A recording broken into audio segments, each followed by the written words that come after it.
Hey you, and welcome. My name's Mike, and in this old video, it is Canada, it's Kevin, and it's killer time. The subject of today's video is just one of those lads who's just so loathsome. You'll see what I mean at the end of the video. If you don't agree, check yourself. That's all I can say. See, this guy had one bright idea in a life full of not so bright ones, and it was the worst bright idea you will ever hear. Please subscribe to see new videos every week. Now, let's give it a go.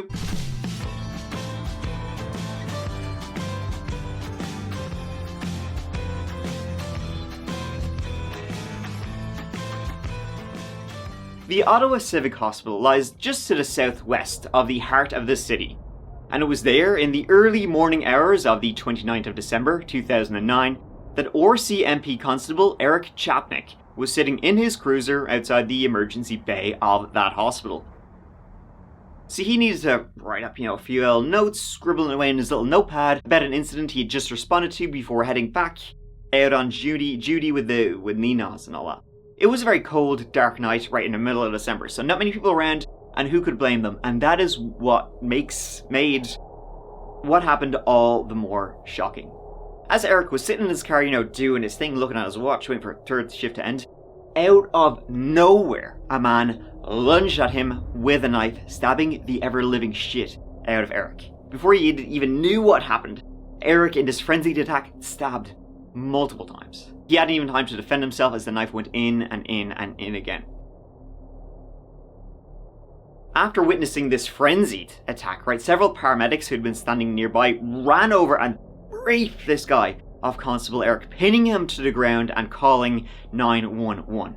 They also began working on Constable Eric Chapnick, who managed to run into the building. Now, Constable Eric Chapnick had been stabbed in both sides of his neck, and the damage was absolutely catastrophic.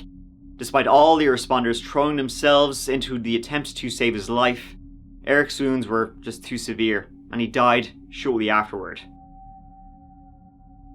Two things were equally as shocking as what happened to Eric. One was that the attacker himself was a former RCMP officer. The other thing that was as shocking was the motive for why he attacked Eric in the first place. I hear you barking, big dogs. What led to this? Let's see. On the 30th of August 1966, it all began with the birth of Kevin Reed Gregson. Although he actually wasn't called Gregson when he popped out, as he had been adopted at just 2 days old by Reed and Faye, aka the Gregsons of Ottawa. Now, importantly, Reed and Faye were not given any information on Kevin and his background, other than he'd been born on a reserve and had Métis heritage. Now, from his early years, Kevin, it was one of those there's something wrong with Kevin type situations. He began to exhibit some very worrying behavior. Like, he enjoyed shooting small animals. He would oftentimes just fly off the handle. He had a very hard time controlling his emotions, specifically the emotion called anger. These incidents would get sometimes so bad, his mother would lock Kevin into the garage out of fear he would hurt someone else or himself. She had thrown away the key.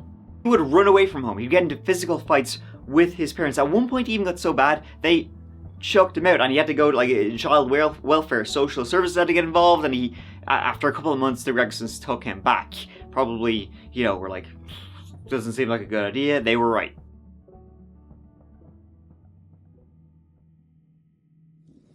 I don't have any friends. At all. And I don't need friends. Because my dad's like that. He once told me, he says, you know what? When you have friends, you gotta go and be nice and do things to be acceptable to them. So if you do your own thing, you can do your own thing. You don't have to worry about it. And I have picked up that philosophy. Now, Kevin was raised in the Church of Latter-day Saints, and he continued his little bad boy behavior with them too, stealing items, TVs from churches, and all that kind of stuff, which led to his initial run-ins with the law. However, Kevin actually undertook a 2-year-long mission for the church between 1988 and 1990, and he apparently took his duties on behalf of the church very seriously. Yet several of his colleagues noted that he could be very difficult to deal with and seemed like a bit of a bully, that being a label that would come up time and time again in relation to Kevin. Look, the thing about me, the way they at my work, how they describe me is I'm very brutally honest and I'm awkward because like I don't get up and I don't try and I don't pass the buck. I don't. That's exactly what you're doing. No, I'm not. You think that somehow this whole event is acceptable because you It's were only not trying to acceptable. find a gun to kill yourself. Now, after his time as a missionary, Kevin actually got one of them jobs. He began working as an orderly at the Royal Ottawa Mental Health Centre, which is... it's kind of ironic.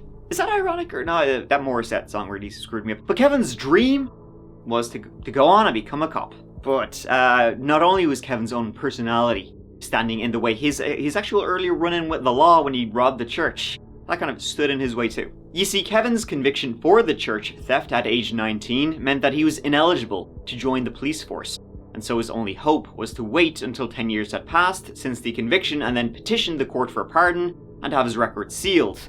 However, luck was with Kevin's side on this one, and he did manage to get over this hurdle to his own law enforcement career, and Kevin attended and graduated from the RCMP Academy, Depot Division on the 4th of August, 1988.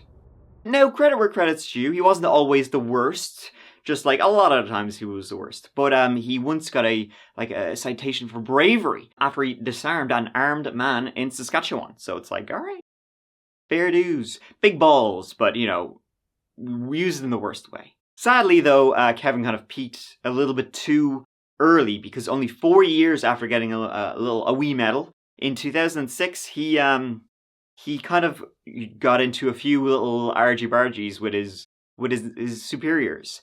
And they were like, there's the door. He would be suspended from the force. And it was during that period that Kevin finally snapped. Kevin Gregson is the definition of narcissistic personality, of arrogance, of a person who wanted attention. And all that combined with his lack of morality made for a pretty shite mix. Everyone was wrong except Kevin, of course. That was how he viewed the world and everything in it. And so he continued to butt heads in the RCMP. He saw himself as a hero, completely delusional, failing to notice that he had zero positive qualities at all.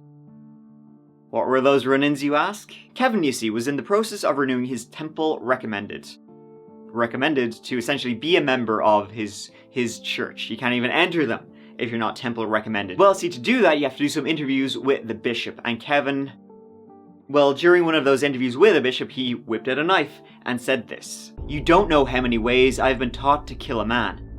I would rather fight you with this knife than with a pistol. I can take someone out much faster with this than any other way." What the F did you just effing say about me, you little bitch? I'll have you know, I graduated top of my class in the Navy SEALs, and I have been involved in numerous secret raids on Al-Qaeda. And guess what? I also have over 300 confirmed kills. Oh wait, no, he actually only said the first part. Sorry, I kind of got confused there for a second. Nice. Badass. So we got in a lot of trouble for that because the bishop promptly reported him. Other than that though, other officers would say he's a real bully, he's a real asshole, and Kevin himself didn't keep these thoughts himself. He would refuse to work with others, saying they were beneath him. An RCMP internal threat assessment on Gregson from 2007 found Gregson was on the verge of harming someone. Reports were written on him that he was essentially a child who would throw a tantrum when he heard an N-O. It actually took some time. It wasn't until 2008 that Kevin was finally kind of pushed out. But see, what they do is they don't just sack you, they don't just fire you. They kind of make your life suck so much and your job so shite that you're like, you quit, essentially, rather than them firing you, which is pretty shitty. Now, Kevin, see, was appealing, though, his suspension and all that, and you know what his master plan to win his job back was? You're gonna love this. He worked with his mother, to bake a whole load of cookies, right? And then he went to the police chief's house with his mother and a big old tray of cookies and said, "Give me my job back, here you go." He literally tried a cookie bribe to like the head of the RCMP. If you can believe it, it did not work. That gave Kevin one of them brand new suspensions, and in early 2009 he was given the ultimatum: resign or be dismissed. Kevin decided to fight this once again. fact that I could die and leave at any time. And this has been going on since 2005. And that's what's kept me going. So I've been suicidal for 5 freaking years. So for me, it's no big deal. It sucks to be me. So it's just things like that. And it was just getting to me. Then they took my pay. That was this summer, right? No, that was, they kept it going until November. Then they took it. But the thing they did wrong was they tied it into the panel, which they can't do, and that screwed themselves. Okay. Plus, when they took it... So why? So there's my point. That's my point. Yeah. So you said they can't do this, and you've appealed this stuff. So why, at this juncture, do you decide, well, Kevin Gregson's checking out? Why? What now? I don't get it. I really don't. Because I have $30. Because you have a beautiful son. You have a wife that stood by you. I know. To this point. You have children out west that'll always stand by you. No, they won't. And you have your church, or your religion. Is a joke. Your religion. It's just time.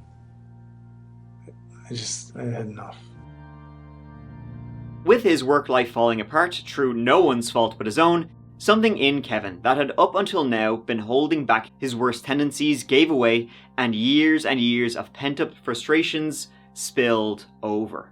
And it will come out that during this time in 2009, late 2009, he'd been molesting a 10-year-old girl 4 times over a period of a few days, and had been collecting pornos of the, well, you know, kind. This guy gets better and better! Well, you know what? Some women thought so, because I should mention that during all of this, Kevin had been married and divorced 3 times. 3 whole times. If Kevin can get married to 3 different women, there truly is hope for us all. Of course, none would last due to Kevin's narcissism and psychopathy, leading to very unhappy marriages, full of abuse, physical abuse, emotional abuse, sexual abuse, verbal abuse, you name it.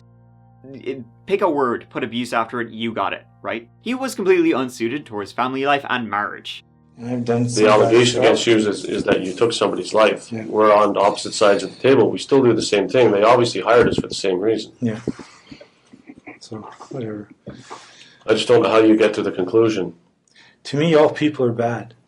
That's it. That's problematic for me. Well, yeah, I know, but that's how I view it. I look at everybody and they're all bad, and that's it. And they sometimes exhibit a bit of good, but for the most part, they're bad. And that's it. And that's being human.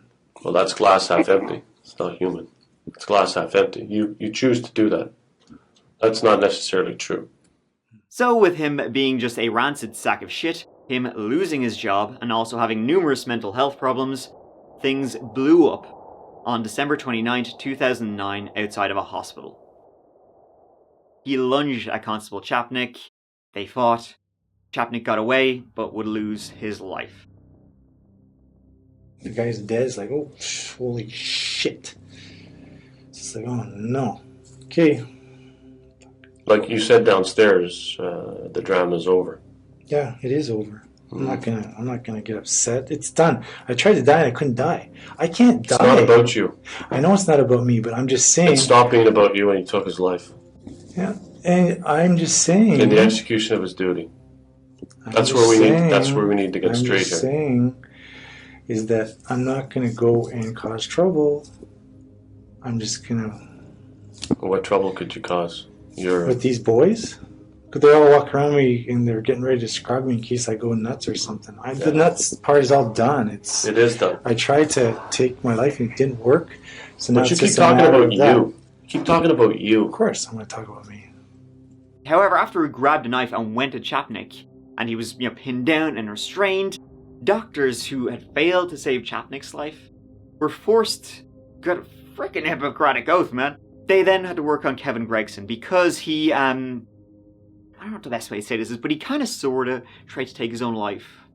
And I really do mean that, because he did have stab wounds around his neck, self-inflicted, but the wounds Kevin did to himself were like, here's a microphone cover from the podcast, this. That's about as much damage as he did. They were mostly superficial lacerations.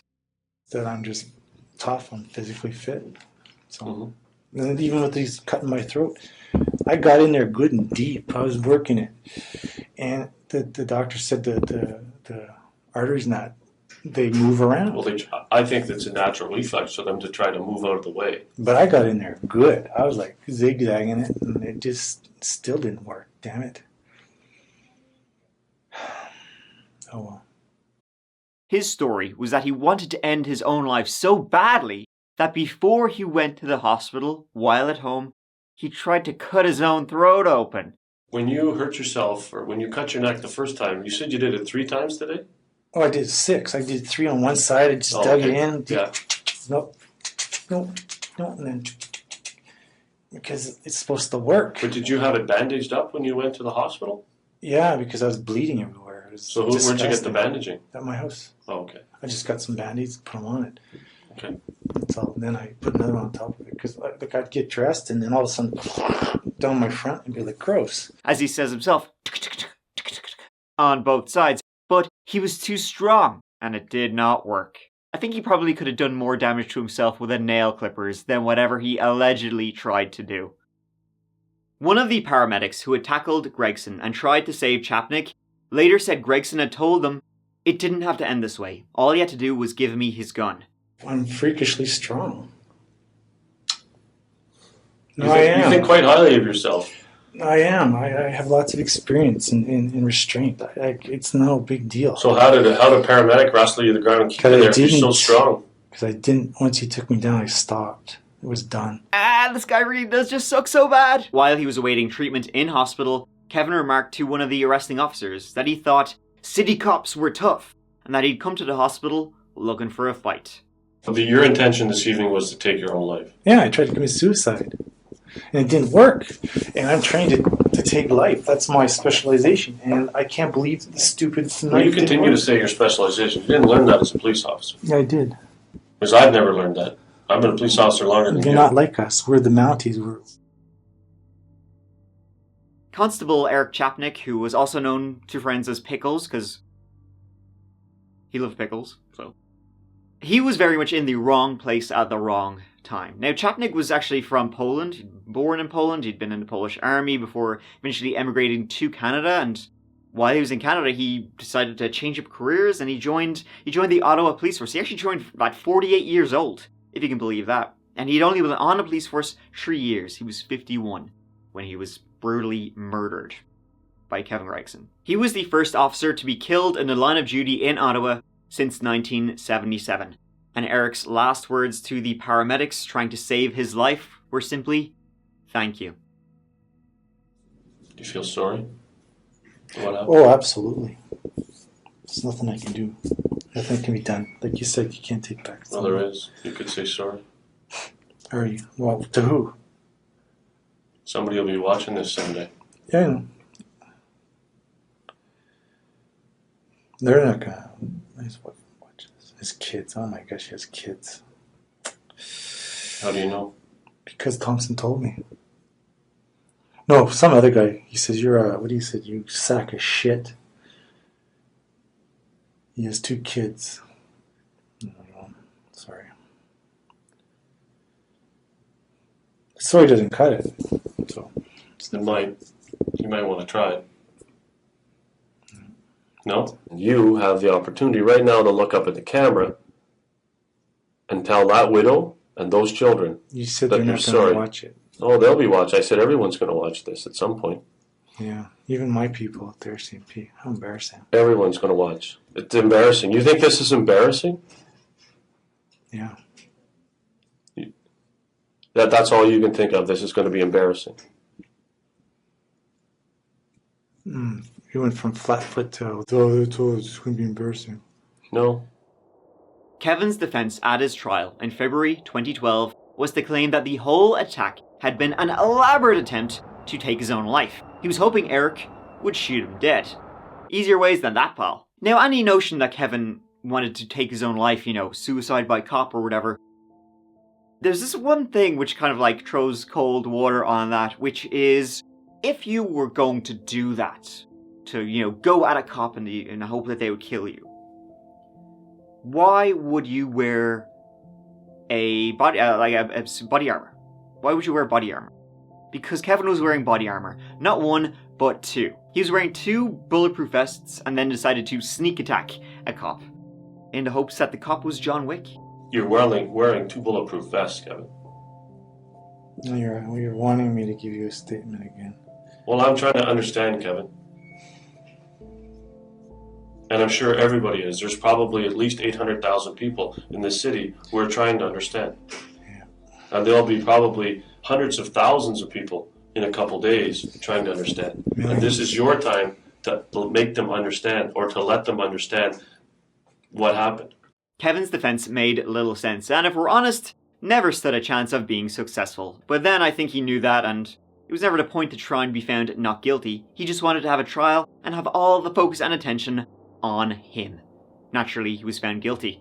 It was never going to end any other way, as the witnesses and evidence were insanely overwhelming. Gregson has pleaded not guilty to first-degree murder. Today, the defense and Crown lawyers gave their final argument. Gregson has now admitted in open court he killed Chapnick, but the defense case is centered on Gregson's intent.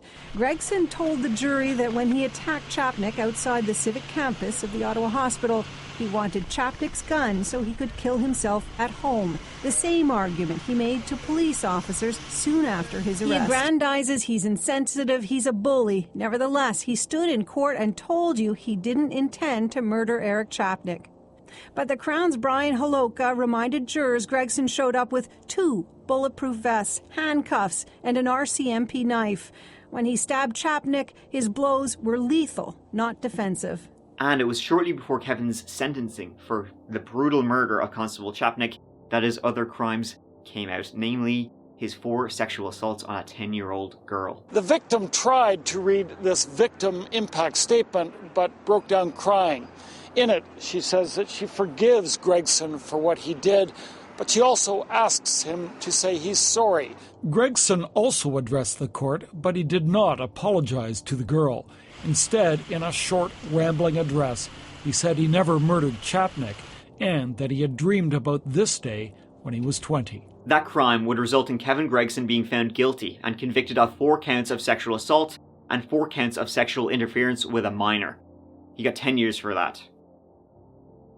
Now, it's quite likely the inciting incident for why Kevin tried to murder Chapnick was that his wife was confronting him about the sexual assaults. She knew that he had been, raping a child.